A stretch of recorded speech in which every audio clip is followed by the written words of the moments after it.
على رسول الله صلى الله عليه وسلم. حال عربة إسلام من درت إرجمان الله عليه الصلاة والسلام أصلا إرجمين درت أكم درت أمن تالي كيست أكونومي في سياسة كيست أكم درت وانجل الرا أصفنا سنرى قبل إسلام ماتي أمن تان عربة أكم تري مالي را ترت وانجل الرا قبابنا يودبن مؤزمني عربة وكان الرهدون عربة دين إبراهيم الرد تران إيجا إبراهيم نيفورتين إسا مكة كيست ببلت الرجل قبه الله هنقفك قبران تران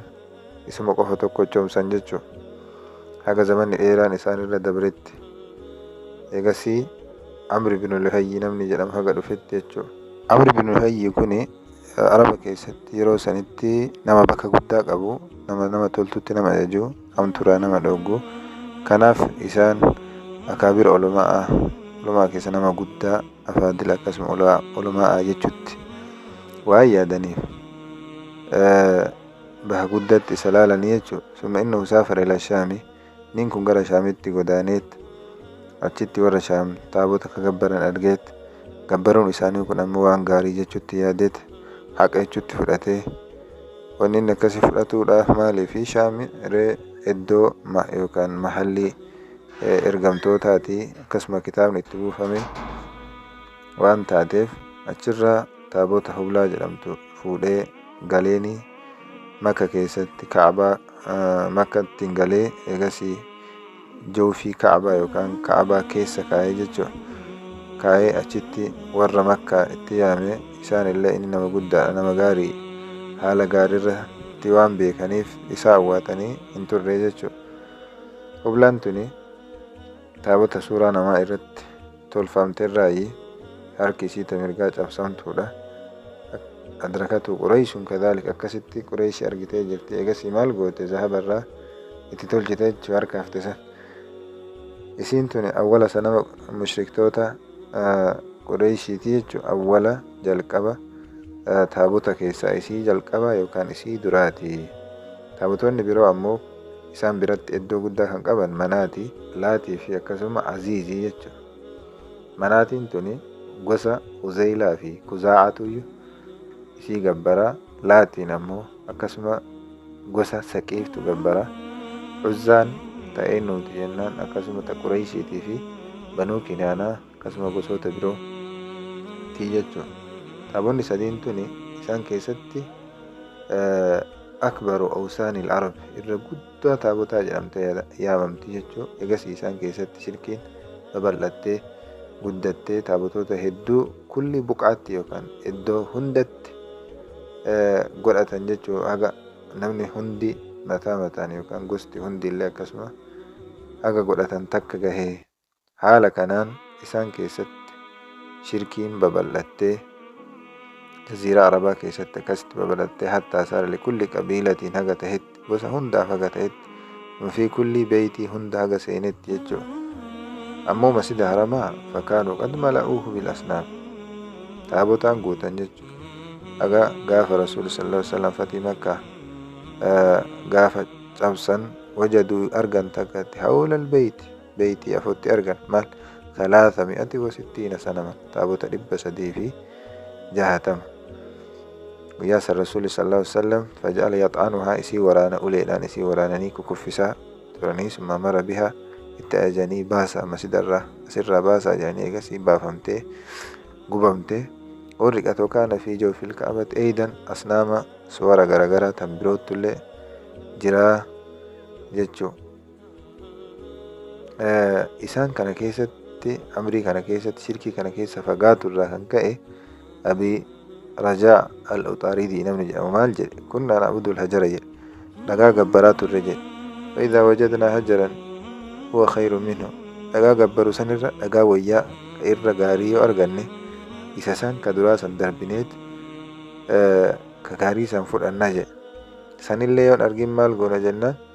بيجي تولما بكتكت تولي ولدت كمنيت إيقاسي رئي finne aannan qabdu isii irratti elmineet irra xawaafna jedhe. Shirkiin isaanii sadarkaa kana geettee jechuudha. Wabiljumlatil qawl walumaa galatti shirkii fi ibaadaan asnaamaa Qureeshiin biratti maal ta'e akbara mu'dami mazaahiri diinii ahlii jaahiliyyaa irra guddaa amantaa jaahilaa yeroo warra wallaaltota yookaan warra dooftota yeroo sanii turee jechuudha. Ilaalchi isaanii ka shirkiidha haala kamiini waan jedhu keessatti ibaadaan asnaamaa isaan keessatti haala kamiin eegalte. Faqad nasha'at fiihim alaa asaasi annahu lammaa ra'ul malaa'ikata malaa'ikaa ergamtoota nabiyyoota warroota gaggaarii awliyaa atqiyaa walqaa'imiina bi'amaalil khayr warroota toltuudhaan dhaabatan hunda waan arganiif isaan irra ammootiyyuu warra rabbitti dhihaatanii irra kabajamoodha akkasuma azamu manzilatiin bakka guddaa rabbi biraa qabanii jechuu ilaalcha akkanaa kana hin qaban. Kana waan qabaniif zannu anna allaha xaahum shay'an waan addaa wayii rabbi isaaniif kenna qudra irraa dandeettii wayii tasarrufa godhuu danda'an amrii olii gadi gargalchuu danda'an garii umuuraa allahatti hallanyoof tullee waan danda'an jechuu waan yaadaniif ولأنهم لأجل تصرفهم هذا كان بجتة ولأجل جاه إسانيتي بصدركا إسانيتي جتة ربي برتي وان كمانيف gidduu teennaaf gidduu rabbitti wasaa'ixa yookaan kortoo tahuu danda'anii jechuu ilaalcha jedhu kanarraa fudhataniit shirkii keessatti baay'ee fagaatanii jechuudha. Walammaa tamakkana minhum haadha dhannu rasaka fiihim isaan keessatti zanniin yookaan ilaalchi kun isaan keessatti ragga'ee jennaan itiqaan akkanaa kana maal godhan takaduu awliyaa ni taasifatan waja'aluuhum wasaxan fiimaa beynahum beyn gidduu isaaniitiif gidduu Allahitti kortoo godhatanii jechuudha. Wahaawalu taqarruba warra awliyaa kanatti karaalee ittiin dhiyaatan hedduu godhatanii tolfatanii ittiin dhiyaataa turan. Mara'u asbaaba taqarrubaa hunda godhatanii fanahatu lima adhamihim irra hedduu isaaniitiif warra awliyaatiif maal godhan suuraa bocaniiti suuraa haqiiqaa isaanii fakkaatu yookaan immoo suuraa kayaalaa bocanii suuraa san gabbaraa turan jechuudha. Takki ammoo maal godhanii suuraa fi akkasuma fotoolee bocanii qabrii isaaniitii fi adrihatahum adriha jechuun gamoo isaanii taasisanii iddoo akkamiitti iddoo isaanii bakka qubsuma warra awliyaa isaaniitti fi bakkuma boqonnaa isaanii sanitti iddoo akkamii godhan amaakina muqaddasa iddoo qulqulluu taasisanii akkasitti gabbaran jechuudha. Qaddamu ilayhi nuzuur iddoo sanitti maal godhanii nazrii fi waan ittiin dhihaatan achitti dhiheessan waatoo laha a'maala rabbiif qofaaf hallanyaa taate ka rabbiif gadi godhatuun barbaachisu isaaniif taabota yookaan asnaama kanaaf isaaf jara kanaaf gadi godhatanii jechuudha. وهذه الأضرحة والمقرات والمواد التي هي تسمى أوسانا أضرحان إسان قرآن أكاسما قامون إسان قرآن اتئهن إسان قرآن مودين غرغراكم ما جرمو ياممتي أوسانا إساني جرمتي ياممتي يجو إبادان إساني لهذه الأصنام في أوسانا كان كيست مال تورتي تقاليدة هردفو جلما ديمو قفا تورتي أكثر إسيدا إنو تفيدي أمر بن لهيكم جنة لهم تبانتي فيدي إسان إسا كان مالتي يادن وأن أما إني فيدي كان بدعة حسنة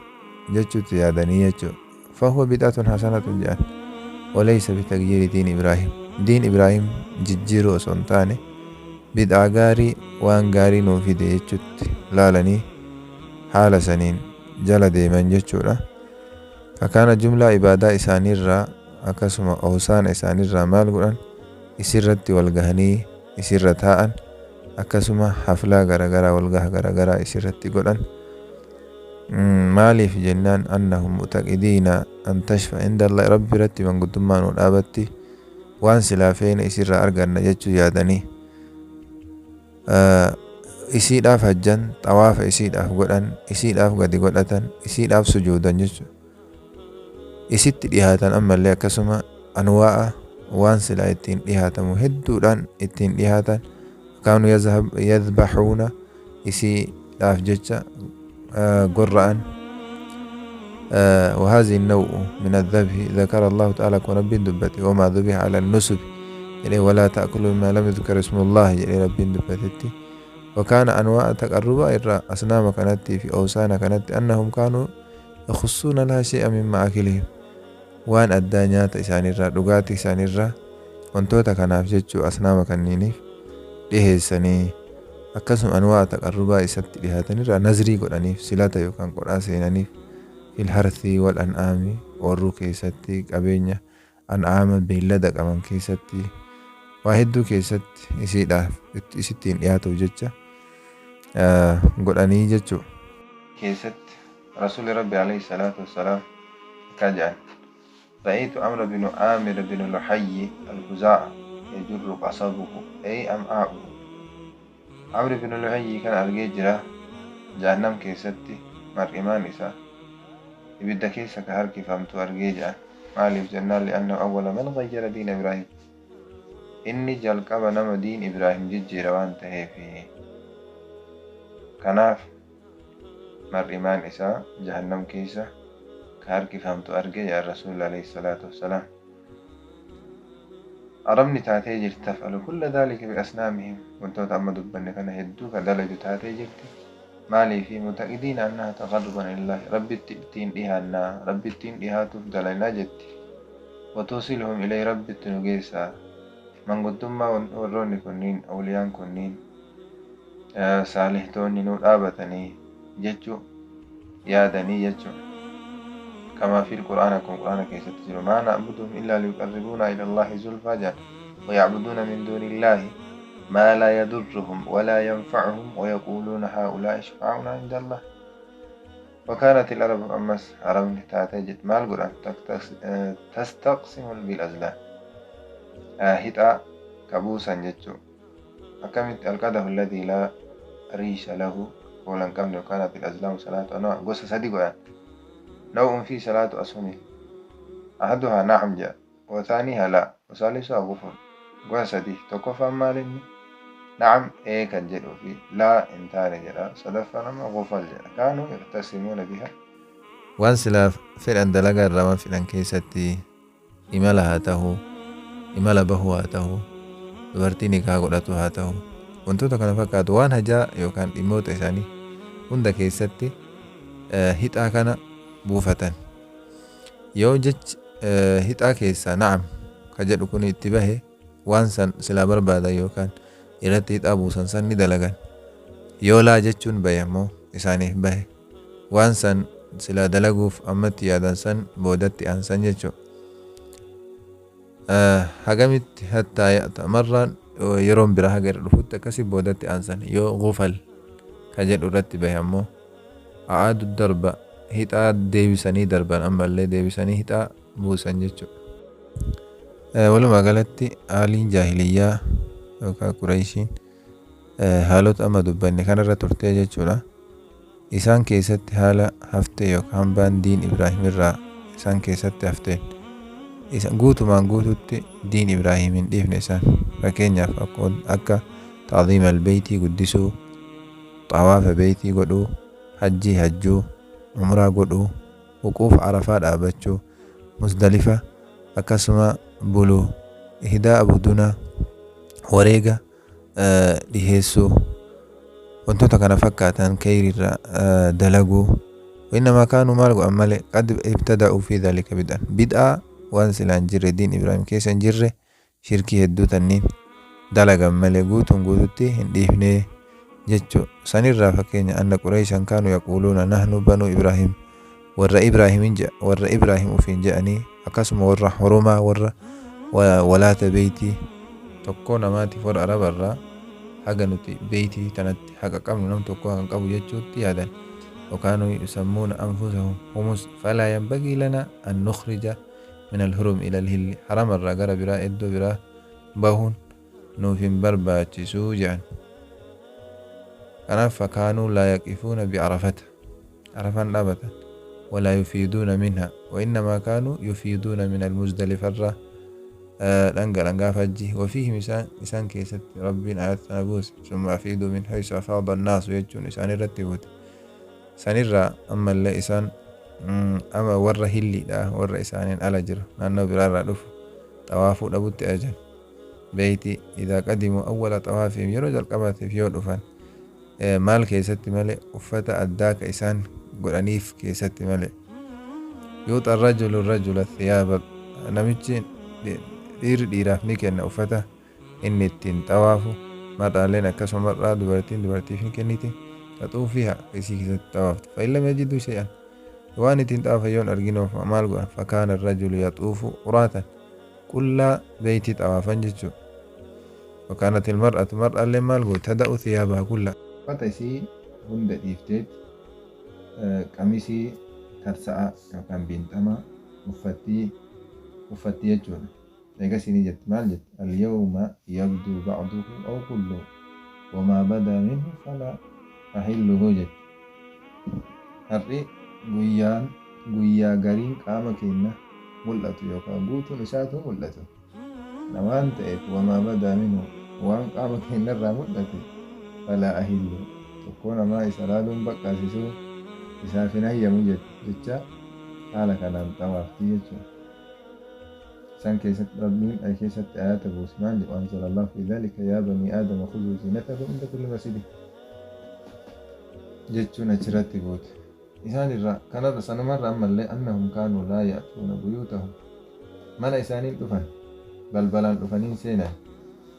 أكم قل أمّا دوبان أورانيت